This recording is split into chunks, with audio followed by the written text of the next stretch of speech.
आप सभी का इस वीडियो में स्वागत है।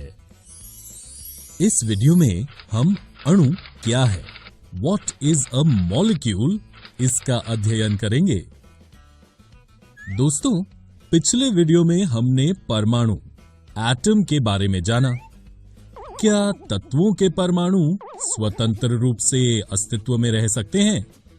नहीं, परमाणु स्वतंत्र रूप से अस्तित्व में नहीं रह सकते। परमाणु अणु, मॉलिक्यूल एवं आयन बनाते हैं जो अत्यधिक संख्या में पुंजित होकर द्रव्य बनाते हैं, जिसे हम देख सकते हैं, अनुभव कर सकते हैं अथवा छू सकते हैं। चलिए इस वीडियो में हम अणु, मॉलिक्यूल के बारे में और जानें। सबसे पहले आप सोच रहे होंगे कि अणु, मॉलिक्यूल क्या होते हैं। अणु, मॉलिक्यूल ऐसे दो या दो से अधिक परमाणुओं, एटम्स का समूह होता है जो आपस में रासायनिक बंध द्वारा जुड़े होते हैं अथवा वे परस्पर आकर्षण बल के द्वारा कसकर जुड़े होते हैं। अणु, मॉलिक्यूल किसी तत्व अथवा यौगिक का वो सूक्ष्मतम कण है जो स्वतंत्र रूप से अस्तित्व में रह सकता है तथा जो उस यौगिक के सभी गुणधर्म को प्रदर्शित करता है। अणु एक ही तत्व के परमाणुओं अथवा भिन्न भिन्न तत्वों के परमाणुओं के परस्पर संयोग से निर्मित होते हैं। चलिए पहले हम तत्वों से निर्मित अणुओं के बारे में जानें। तत्व के अणु एक ही प्रकार के परमाणुओं द्वारा संरचित होते हैं। किसी अणु की संरचना में प्रयुक्त होने वाले परमाणुओं की संख्या को उस अणु की परमाणुकता, एटॉमिसिटी कहते हैं। आर्गन Ar, हीलियम He इत्यादि जैसे अनेक तत्वों के अणु उसी तत्व के केवल एक परमाणु द्वारा निर्मित होते हैं, परंतु अधिकांश अधातुओं में ऐसा नहीं होता। उदाहरणतः ऑक्सीजन अणु दो ऑक्सीजन परमाणुओं से बनता है, इसलिए इसे द्विपरमाणुक, डायएटॉमिक मॉलिक्यूल कहते हैं। ठीक इसी तरह जब तीन ऑक्सीजन परमाणु परस्पर संयोग करते हैं तो हमें ओजोन प्राप्त होता है। धातु अणुओं एवं कुछ अन्य तत्वों के अणुओं जैसे कि कार्बन के अणुओं की सरल संरचना नहीं होती है, किंतु उनके अणुओं में असीमित परमाणु परस्पर बंधे होते हैं, इसलिए उन्हें बहुपरमाणुक, पॉलीएटॉमिक अणु कहते हैं। यहां आप कुछ तत्वों की परमाणुकता, एटॉमिसिटी देख सकते हैं। चलिए अब हम यौगिकों के अणुओं पर चर्चा करें। यौगिक, कंपाउंड्स क्या होते हैं? भिन्न भिन्न तत्वों के परमाणु एक निश्चित अनुपात में परस्पर जुड़कर यौगिकों, कंपाउंड्स के अणु निर्माण करते हैं। आइए उदाहरण के लिए हम जल अणु में प्रयुक्त परमाणुओं की संख्याओं का अनुपात ज्ञात करें। जल अणु में विद्यमान हाइड्रोजन एवं ऑक्सीजन परमाणुओं का द्रव्यमान अनुपात है 1/8, 1:8 और हाइड्रोजन परमाणु का द्रव्यमान 1U तथा ऑक्सीजन परमाणु का द्रव्यमान 16U है। अब बस हम इस तरह से हाइड्रोजन एवं ऑक्सीजन के द्रव्यमान अनुपात को उनके परमाणुओं के द्रव्यमानों से भाग करके जल अणु में प्रयुक्त परमाणुओं की संख्याओं का अनुपात H/O, H/O यानी 2/1 को ज्ञात कर सकते हैं। आइए देखें आयन क्या होते हैं। धातु एवं अधातु जिन आवेशित कणों से बनते हैं उन्हें आयन कहा जाता है। आयन को उन पर मौजूद आवेश के आधार पर दो प्रकारों में विभाजित किया जाता है। ऋण आवेशित कण ऋणायन, एनायन कहलाते हैं और धन आवेशित कण धनायन, कैटायन कहलाते हैं। उदाहरण के लिए सोडियम क्लोराइड NaCl में धनात्मक सोडियम आयन Na+ तथा ऋणात्मक क्लोराइड आयन Cl- संगठक कण के रूप में विद्यमान होते हैं। आयन एक आवेशित परमाणु अथवा परमाणुओं का ऐसा समूह होता है जिस पर नेट आवेश नेट चार्ज विद्यमान होता है। परमाणुओं के समूह जिन पर नेट आवेश विद्यमान होता है उसे बहुपरमाणुक आयन पॉलीएटॉमिक आयन कहते हैं। दोस्तों, इस वीडियो में हमने अणु क्या होता है, व्हाट इज अ मॉलिक्यूल, इसका अध्ययन किया। अगले वीडियो में हम रासायनिक सूत्र लिखने राइटिंग केमिकल फॉर्मूले के बारे में अध्ययन करेंगे। आप सभी का इस वीडियो में स्वागत है। इस वीडियो में हम आणविक द्रव्यमान एवं मोल संकल्पना molecular mass and mole concept का अध्ययन करेंगे। दोस्तों, हम परमाणु द्रव्यमान एटॉमिक मास का अध्ययन कर चुके हैं। आइए अब हम आणविक द्रव्यमान मॉलिक्यूलर मास के बारे में जानें।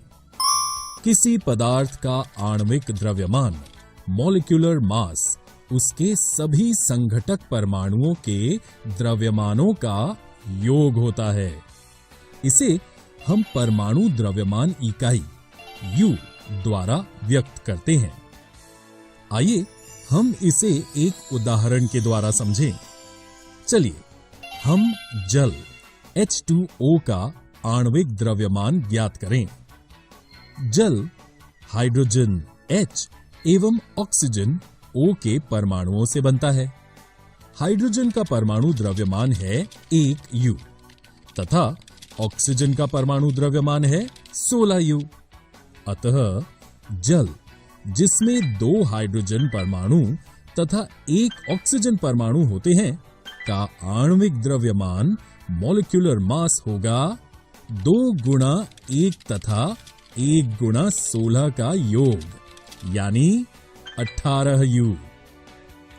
अब क्या आप सल्फ्यूरिक अम्ल H2SO4 का आणविक द्रव्यमान मॉलिक्यूलर मास याद कर सकते हैं? आप चाहें तो वीडियो को रोककर इसका उत्तर सोच सकते हैं।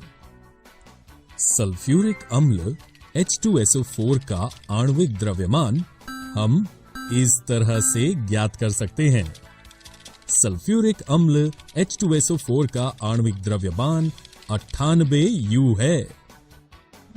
जब पदार्थ के संघटक आयन होते हैं तो हम आणविक द्रव्यमान मॉलिक्यूलर मास की जगह उसका सूत्र द्रव्यमान इकाई फॉर्मूला यूनिट मास ज्ञात करते हैं। किसी पदार्थ का सूत्र द्रव्यमान इकाई फॉर्मूला यूनिट मास उसके सभी संघटक आयनों के द्रव्यमानों का योग होता है।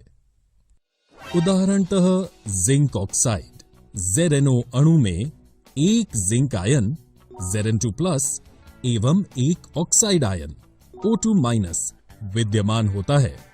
इसलिए हम जिंक ऑक्साइड का सूत्र द्रव्यमान इकाई फॉर्मूला यूनिट मास इस तरह से एक जिंक एवं एक ऑक्साइड आयन के द्रव्यमानों का योग करके ज्ञात कर सकते हैं।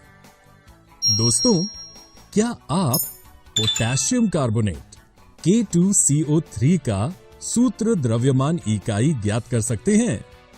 वीडियो को रोककर इसका उत्तर ढूंढें। शाबाश दोस्तों, आपने इसका उत्तर बिल्कुल सही ढूंढा है। पोटेशियम कार्बोनेट का सूत्र द्रव्यमान इकाई 138U है। आइए अब हम मोल संकल्पना मोल कॉन्सेप्ट पर चर्चा करें। आप सोच रहे होंगे कि मोल क्या है। किसी स्पीशीज परमाणु अणु आयन अथवा कण के एक मोल में मात्राओं की वो संख्या है जो ग्राम में उसके परमाणु अथवा आणविक द्रव्यमान के बराबर होती है। किसी पदार्थ के एक मोल में कणों की संख्या निश्चित होती है जिसका मान 6.022 गुणा 10 का घात 23 होती है। इसको अवोगाद्रो स्थिरांक, अवोगाद्रो कांस्टेंट अथवा अवोगाद्रो संख्या, अवोगाद्रो नंबर कहते हैं, जिसे n शून्य से निरूपित करते हैं। जैसे किसी वस्तु का 1 दर्जन उसकी 12 नगों के बराबर है, ठीक उसी तरह किसी पदार्थ का 1 मोल उसके 6.022 गुणा 10 का घात 23 संख्या के बराबर है। यद्यपि मोल एक संख्या से संबंधित है, परंतु दर्जन या ग्रुस की तुलना में इसका एक लाभ है। किसी विशिष्ट पदार्थ के 1 मोल में द्रव्यमान निश्चित रहता है। किसी पदार्थ का द्रव्यमान ग्राम में उसके सापेक्ष परमाणु एवं अणु द्रव्यमान के बराबर है। किसी तत्व का परमाणु द्रव्यमान उस तत्व के द्रव्यमान को परमाणु द्रव्यमान इकाई U में प्रदान करता है। ठीक उसी तरह किसी तत्व के परमाणुओं के 1 मोल का द्रव्यमान, जिसको मोलर द्रव्यमान, मोलर मास कहते हैं, परमाणु द्रव्यमान का मान ही है, परंतु इस इकाई में हम U की जगह ग्राम G का प्रयोग करते हैं। परमाणु के मोलर द्रव्यमान, मोलर मास को हम ग्राम परमाणु द्रव्यमान, ग्राम एटॉमिक मास भी कहते हैं। आइए इसे और विस्तार में कुछ उदाहरणों द्वारा समझें। ऑक्सीजन परमाणु का द्रव्यमान 16 U होता है, अतः ऑक्सीजन का ग्राम परमाणु द्रव्यमान, ग्राम एटॉमिक मास 16 ग्राम होगा। 16 U ऑक्सीजन में केवल 1 ऑक्सीजन परमाणु होता है तथा 16 ग्राम ऑक्सीजन में उसके 1 मोल परमाणु यानी 6.022 गुणा 10 का घात 23 ऑक्सीजन परमाणु होंगे। रसायनज्ञों को अभिक्रियाओं को संपन्न कराने के लिए परमाणुओं एवं अणुओं की संख्याओं की आवश्यकता होती है। इसके लिए उन्हें द्रव्यमानों को ग्रामों में संख्याओं के साथ संबंधित करना पड़ता है। इसको निम्न प्रकार से करते हैं। आइए अब हम मोलर द्रव्यमान पर आधारित कुछ प्रश्नों को हल करना सीखें। आइए पहले देखें कि हम द्रव्यमान से मोल की संख्या कैसे प्राप्त कर सकते हैं। यदि हमारे पास 46 ग्राम सोडियम है, तो ये कितने मोल सोडियम के बराबर होगा? मान लीजिए मोलों की संख्या n है, दिया गया द्रव्यमान m है तथा मोलर द्रव्यमान कैपिटल M है। अब हम जानते हैं कि सोडियम का परमाणु द्रव्यमान 23 U है। इसका मतलब सोडियम का मोलर द्रव्यमान 23 ग्राम होगा। अतः मोलों की संख्या को हम इस तरह से दिए गए द्रव्यमान को मोलर द्रव्यमान से भाग करके ज्ञात कर सकते हैं। हम देख सकते हैं कि 46 ग्राम सोडियम में 2 मोल सोडियम होंगे। अब आइए देखें, यदि हमें परमाणुओं की संख्या दी हो तो हम उससे मोल की संख्या कैसे प्राप्त कर सकते हैं? 18.066 गुणा 10 का घात 23 हीलियम परमाणु कितने मोल के बराबर होंगे? मोलों की संख्या ज्ञात करने के लिए हम दिए गए कणों की संख्या को अवोगाद्रो संख्या से भाग करेंगे। इस तरह 18.066 गुणा 10 का घात 23 हीलियम कण 3 मोलों के बराबर हैं। अब हम देखेंगे कि विभिन्न परिस्थितियों में हम द्रव्यमान कैसे ज्ञात कर सकते हैं। सबसे पहले हम अणु अथवा परमाणु के मोल से द्रव्यमान ज्ञात करना सीखेंगे। आइए देखें 4 मोल एल्यूमीनियम परमाणुओं का द्रव्यमान क्या होगा। ये ज्ञात करने के लिए हम एल्यूमीनियम परमाणु के मोलर द्रव्यमान को मोलों की संख्या से गुणा करेंगे। इस तरह 4 मोल एल्यूमीनियम परमाणुओं का द्रव्यमान 108 ग्राम है। अब हम परमाणुओं अथवा अणुओं की संख्या से द्रव्यमान ज्ञात करना सीखेंगे। 12.044 गुणा 10⁻23 नाइट्रोजन गैस N2 अणुओं का कितना द्रव्यमान होगा? ये ज्ञात करने के लिए प्रथम हम दिए गए कणों की संख्या से मोल की संख्या प्राप्त करेंगे। 12.044 गुणा 10⁻23 नाइट्रोजन गैस N2 अणु 2 मोल नाइट्रोजन गैस के बराबर हैं। तत्पश्चात हम द्रव्यमान ज्ञात करने के लिए पिछले उदाहरण में सीखी प्रक्रिया द्वारा मोलों की संख्या को नाइट्रोजन गैस N2 के मोलर द्रव्यमान से गुणा करेंगे। इस तरह 12.044 गुणा 10⁻23 नाइट्रोजन गैस N2 अणुओं का द्रव्यमान 56 ग्राम है। आज के अभ्यास द्वारा हम अभी सीखे विभिन्न तरहों के प्रश्नों को सरलता से हल कर सकते हैं। दोस्तों, इस वीडियो में हमने आणविक द्रव्यमान एवं मोल संकल्पना, molecular mass and mole concept का अध्ययन किया। आप सभी का इस वीडियो में स्वागत है। इस वीडियो में हम रासायनिक संयोजन के नियम, लॉज ऑफ केमिकल कॉम्बिनेशन का अध्ययन करेंगे। दोस्तों, हम जानते हैं कि तत्व संयोग करते हैं, लेकिन आप में से कुछ ये जानने के इच्छुक होंगे कि तत्व कैसे तथा क्यों संयोग करते हैं, और जब तत्व परस्पर संयोग करते हैं तब क्या होता है। हमारी तरह ही वैज्ञानिक भी ये सब जानने के लिए इच्छुक थे। इन वैज्ञानिकों में से एक ऐसे वैज्ञानिक आंतोइन एल लवाजिये ने रासायनिक संयोजन के 2 महत्वपूर्ण नियमों को स्थापित किया, जिसने रासायनिक विज्ञान को महत्वपूर्ण आधार प्रदान किया। आइए अब हम अपने विषय रासायनिक संयोजन के नियमों का अध्ययन शुरू करें। लवाजिये एवं जोसेफ एल प्राउस्ट ने बहुत अधिक प्रायोगिक कार्यों के बाद 2 नियम प्रतिपादित किए। आइए हम इनमें से पहले नियम को देखें। पहला नियम है द्रव्यमान संरक्षण का नियम, law of conservation of mass. दोस्तों, क्या आप जानते हैं कि जब रासायनिक परिवर्तन या रासायनिक अभिक्रिया होती है तब क्या द्रव्यमान में कोई परिवर्तन होता है? आइए इसका उत्तर हम एक क्रियाकल्प द्वारा ज्ञात करने का प्रयास करें। 1.25 ग्राम कॉपर सल्फेट तथा 1.43 ग्राम सोडियम कार्बोनेट के अलग अलग विलयन 10 ml जल में तैयार करें। अब सोडियम कार्बोनेट के विलयन को एक शंक्वाकार फ्लास्क में लीजिए एवं कॉपर सल्फेट के विलयन को एक छोटी परख नली में लीजिए। छोटी परख नली को विलय युक्त फ्लास्क में इस तरह लटकाइए ताकि दोनों विलयन परस्पर मिश्रित ना हो।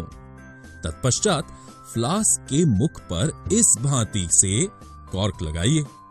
अब अंतर्वस्तु युक्त फ्लास्क को सावधानी पूर्वक तौल लीजिए।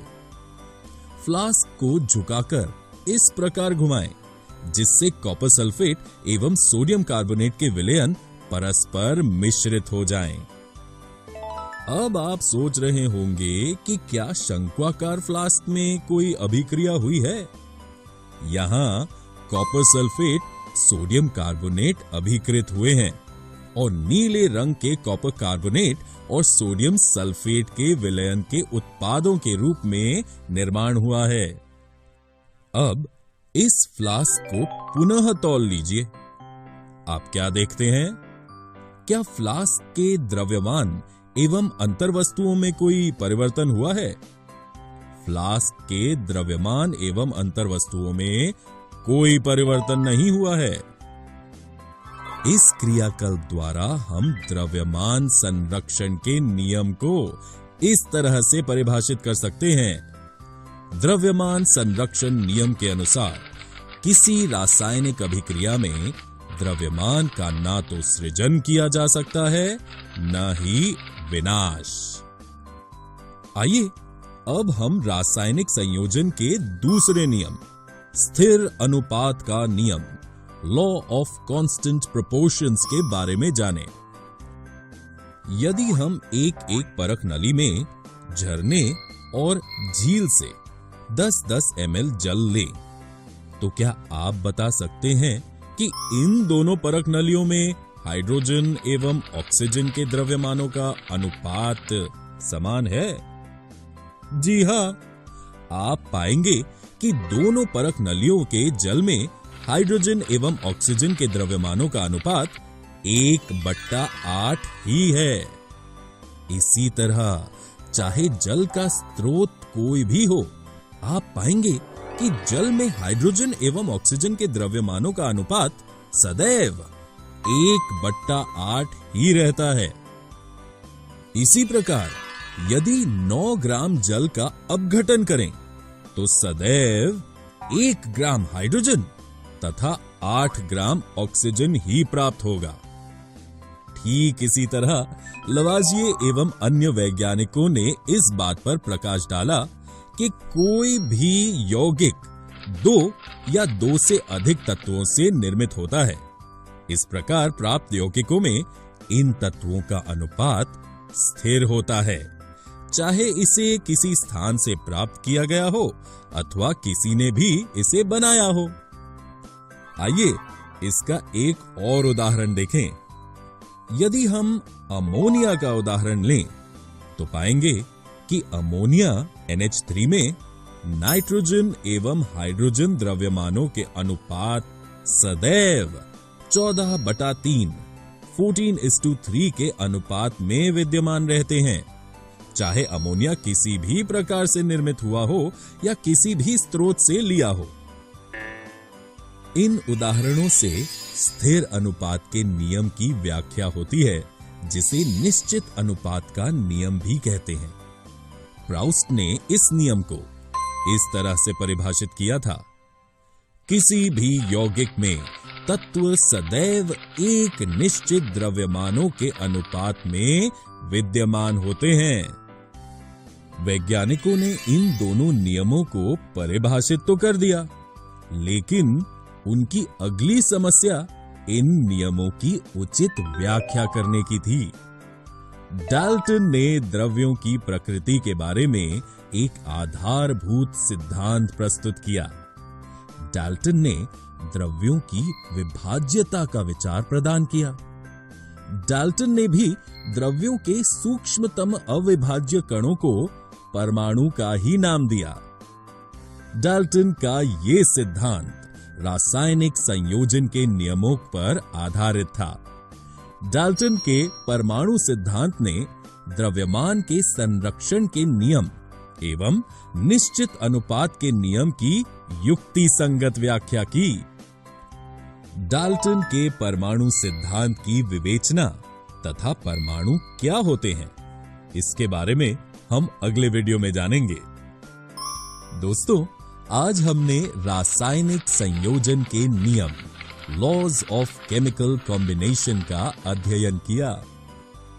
अगले वीडियो में हम परमाणु क्या है, इसका अध्ययन करेंगे। आप सभी का इस वीडियो में स्वागत है। इस वीडियो में हम रासायनिक सूत्र लिखना, राइटिंग केमिकल फॉर्मूले, इसका अध्ययन करेंगे।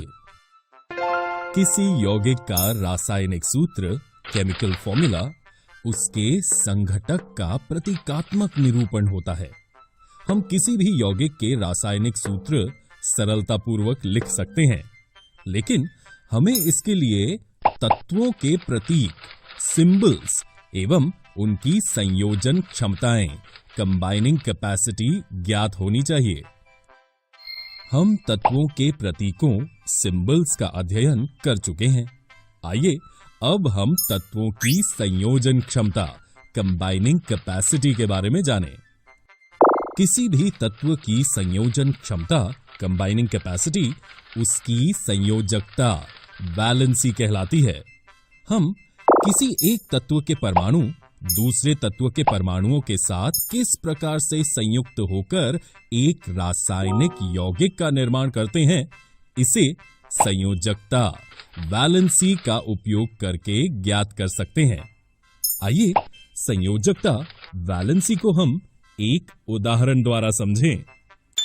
कल्पना कीजिए, यदि एक ऑक्टोपस को कुछ मानवों को इस प्रकार पकड़ना है कि उसकी 8 भुजाएं मानवों की दोनों भुजाओं के साथ प्रयुक्त हो जाएं, तो ऑक्टोपस कितने मानवों को पकड़ सकता है?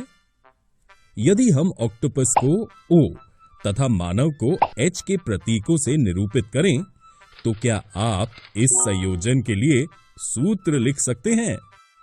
ऑक्टोपस 4 मानवों को पकड़ सकता है, इसलिए हम इसके सूत्र को OH4 के रूप में लिख सकते हैं, जहां 4 ऑक्टोपस द्वारा पकड़े गए मानवों की संख्या को प्रदर्शित करता है।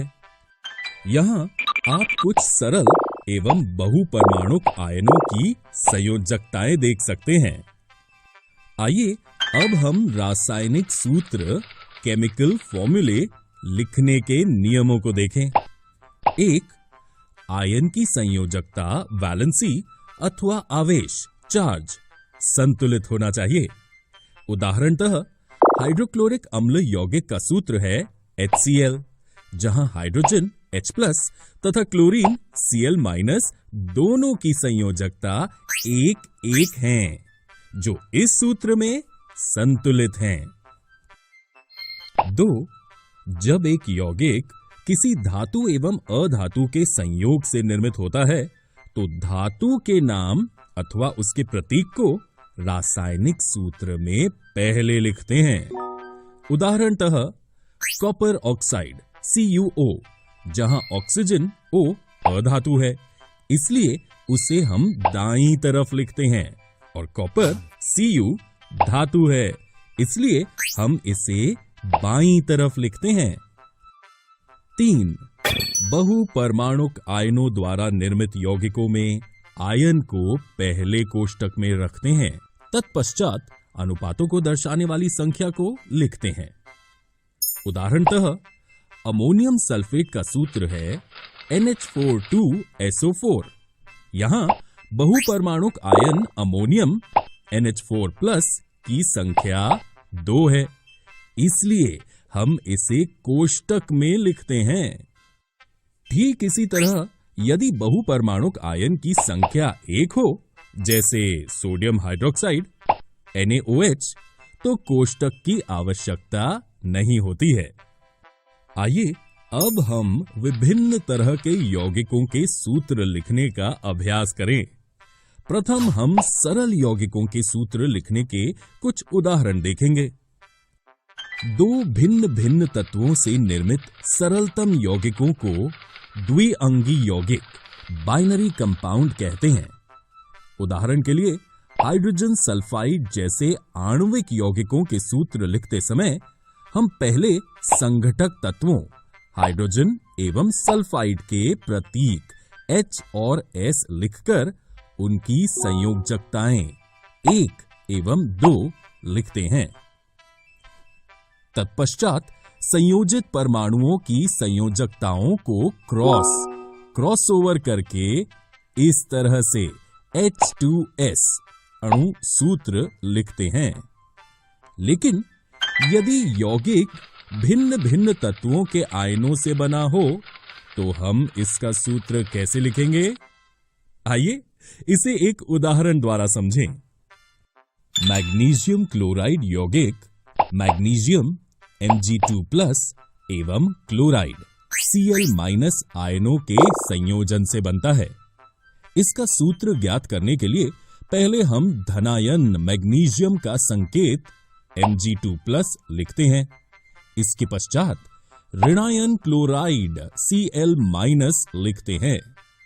तत्पश्चात इनके आवेशों को हम आड़ा तिरछा करके हम सूत्र MgCl2 प्राप्त करते हैं।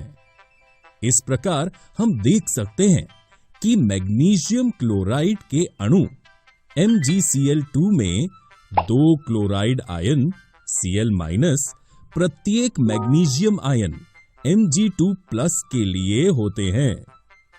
ध्यान देने योग्य है कि इस प्रकार के सूत्र में आयनों के आवेशों को नहीं दर्शाया जाता है। आइए अब हम बहुपरमाणुक आयनों वाले यौगिक के सूत्र लिखने के कुछ उदाहरण देखें।